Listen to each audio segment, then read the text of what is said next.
যারা সদ্য বিবাহিত তাদের উদ্দেশ্যে আমার উপদেশ সবসময় থাকে, তারা স্ত্রীর কথা মেনে চলবে, ব্যাস এটাই উপদেশ। আপনারা হেসে উড়ে দিলেন জিনিসটা, সিরিয়াস উপদেশ। আমি কোনো বিয়ে পড়ালে সাধারণত আমি নতুন জামাইকে বলি, বাবা সুখে থাকতে চাইলে বইয়ের হাতে বায়াত হয়ে মুরিদ হয়ে তার কথা মতো চলবে, বাস শেষ।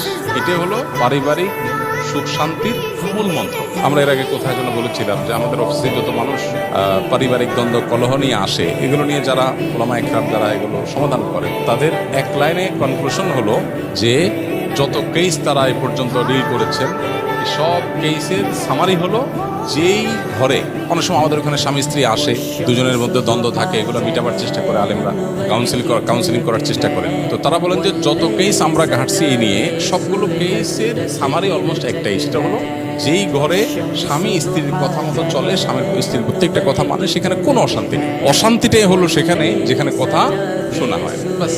এই জন্য নবদম্পতি যারা আছেন তাদের উভয়েরই এটা আমল করা উচিত। বিশেষ করে ছেলেদের একটু বেশি আমল করতে হয় আর কি, মেয়েদের একটু কম। তো মেয়েদেরও করা দরকার।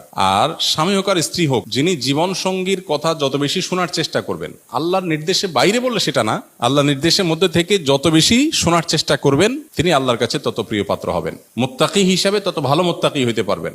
দাম্পত্য জীবনে আপনার সঙ্গীর সাথে সদাচরণ করা, এটা তো আল্লাহর নির্দেশ। আল্লাহ বলেছেন ওয়া আশিরুহুন্না বিল মারুফ, তোমরা পুরুষরা যারা আছো তোমাদের স্ত্রীদের সাথে সংসার করবে সুন্দরভাবে। একই কথা স্ত্রীদের জন্য প্রযোজ্য।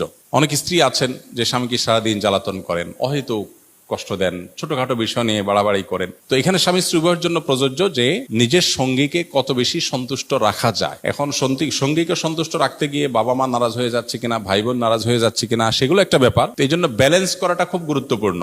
এই ব্যালেন্স করার জন্য কোরআন এবং হাদিসের জ্ঞান অর্জন করে কার কোনটা হক, কার কোনটা কর্তব্য, কার কোনটা অধিকার, সে জিনিসটা বোঝা এবং সেটা যথাযথভাবে আদায় করা, এটা হলো গুরুত্বপূর্ণ।